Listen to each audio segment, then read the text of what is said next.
क्या होता है? सुना है क्या? नाम सुना है कभी इनका? रेफरेंडम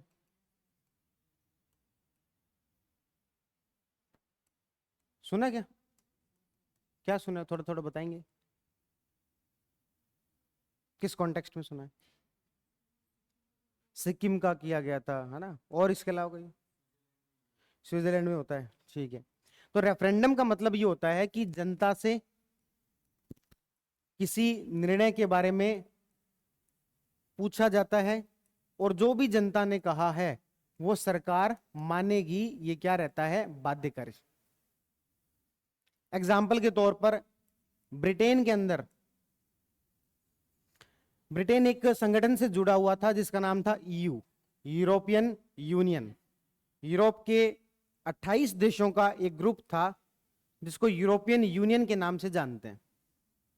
ब्रिटेन उससे जुड़ा हुआ था। ब्रिटेन के कुछ लोगों का यह मानना था कि इससे ब्रिटेन को ओवरऑल नुकसान हो रहा है और हमें इस ईयू को छोड़ देना चाहिए, एग्जिट कर देना चाहिए। तो ब्रिटेन के ईयू से एग्जिट करने की घटना ब्रेग्जिट कहलाई। ब्रिटेन के ईयू से अलग होने की घटना क्या कहलाई? ब्रेग्जिट कहलाई। अब इस मामले में ब्रिटेन सरकार ने सीधे अपने आप फैसला नहीं लिया, लोगों से पूछा, भाई आप बताओ, क्या हमें ब्रिटेन से, सॉरी, ईयू से अलग हो जाना चाहिए? तो ब्रिटेन के 51.9% लोगों ने कहा बिल्कुल हमें अलग हो जाना चाहिए, और 48.1% लोगों ने कहा नहीं, हमें अलग नहीं होना चाहिए। क्या करवाया गया? रेफरेंडम करवाया गया, जनता से पूछा गया, और जनता ने किसके फेवर में वोट किया? हमें अलग होना चाहिए। और फाइनली ब्रिटेन जो है वो ईयू से अलग हो गया। क्यों? क्योंकि जनता ने कहा था। यह मानना क्या होता है?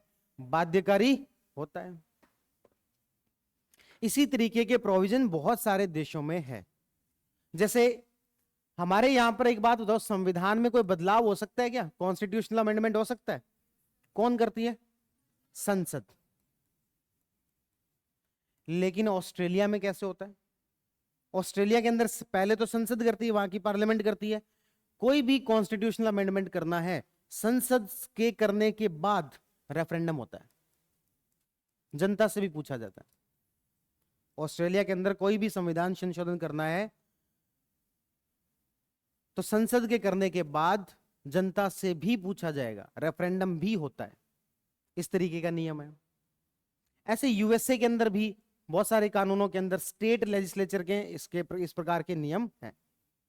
और स्विट्जरलैंड में तो बहुत सारे मामलों में रेफरेंडम होता ही रहता है, वहां तो लोगों से पूछते ही रहते हैं। तो फिर भारत में क्यों नहीं होता भाई? भारत देश इतना बड़ा है, इतनी ज्यादा डाइवर्सिटी है कि यहां पर संभव भी नहीं है। हमारे यहां पर 5 साल में चुनाव तो एक बार होते हैं, वो बड़ी मुश्किल से होते हैं, 2-2 3-3 महीने चलते हैं। दोबारा चुनाव करने पड़ जाए तो दिक्कत हो जाए। और आप कह रहे हो कि हर मुद्दे पर पूछ लो, बहुत ज्यादा मुश्किल है। दूसरी बात, चलो मान लो किसी तरीके से इसको आसान बनाया जाए, मान लेते हैं ऑनलाइन वोटिंग का कुछ ऐसा कॉन्सेप्ट ले आए और इसको आसान बना दे, तो क्या होना चाहिए रेफरेंडम भारत में? फिर क्यों नहीं होना चाहिए भाई? क्या? हम्म। भावना हत हो गई। हाँ। देखो, मेन मुद्दा यह है कि भारत के लोग, क्या आपको लगता है वाकई में ऐसे डायरेक्ट डिसीजन लेने के अंदर उतने अच्छे डिसीजन लेंगे?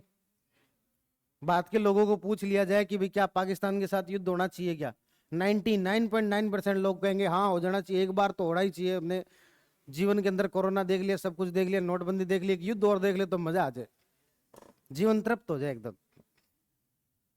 क्या फर्क पड़ेगा, क्या फर्क नहीं पड़ेगा, वो बात की बात है। एक बार थोड़ा छोटा मोटा करके नक्की करो। भारत के लोगों से पूछ लिया जाए कि भाई आपके बैंक खाते के अंदर, स्विट्जरलैंड में पूछा गया लोगों से, क्या आपके बैंक खाते में हर महीने 10-10 हजार रुपए डलवा देंगे? किस बात के 10-10 हजार रुपए? सरकार ने कहा कि हम आपको बहुत अलग अलग जगह पर सब्सिडी देते हैं। गेहूं खरीदने के लिए सब्सिडी दे दी, इलाज करवाने के लिए सब्सिडी दे दी, पढ़ने के लिए सब्सिडी दे दी। सरकार ने कहा ये सारी बंद करके महीने की फिक्स ही कर देंगे अमाउंट, 10-10 हजार रुपये अकाउंट में डाल देंगे। स्विट्जरलैंड के लोगों ने कहा नहीं, ऐसा काम नहीं करना।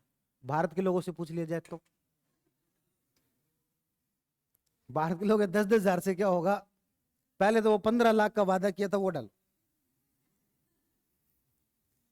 तो इसलिए भारत के अंदर रेफरेंडम नहीं होता। तो रेफरेंडम के अंदर क्या होता है, जनता से पूछा जाता है और वो मानना, डिसीजन मानना क्या होता है, बाध्यकारी होता है।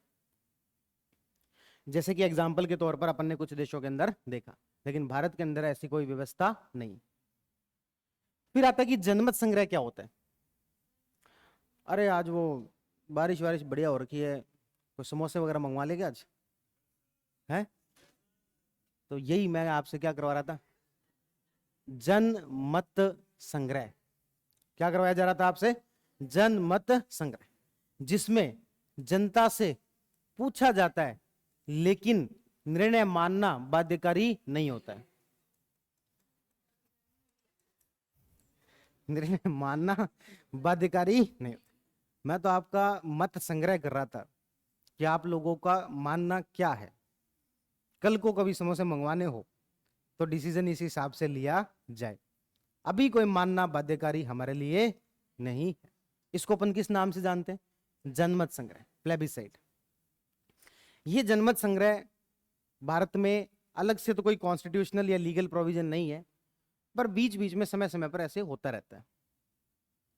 जैसे कि भारत में खास तौर पर जब विलय के मामले आए उस समय में हुआ, जूनागढ़ को लेकर हुआ, सिक्किम को लेकर जनमत संग्रह हुआ भारत के अंदर, सिलहट एक एरिया था असम के अंदर, उसको लेकर हुआ, चंद्रनगर अपन पढ़ेंगे, फ्रांस के कब्जे में एक क्षेत्र था चंद्रनगर।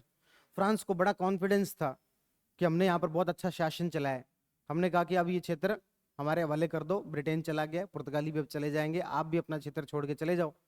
तो फ्रांस ने कहा कि एक काम करो, लोगों से पूछ लो क्या वो हमारे शासन से खुश हैं या फिर नहीं है। वोटिंग करवाई गई, भारत को वोट पड़े 5000, फ्रांस को वोट पड़े 110। 98% लोगों ने किसके फेवर में वोट किया, भारत के। उसके बाद में फ्रांस ने कभी जनमत संग्रह का नाम नहीं लिया। तो ये जनमत संग्रह कुछ अलग अलग मुद्दों पर भारत के अंदर करवाए गए।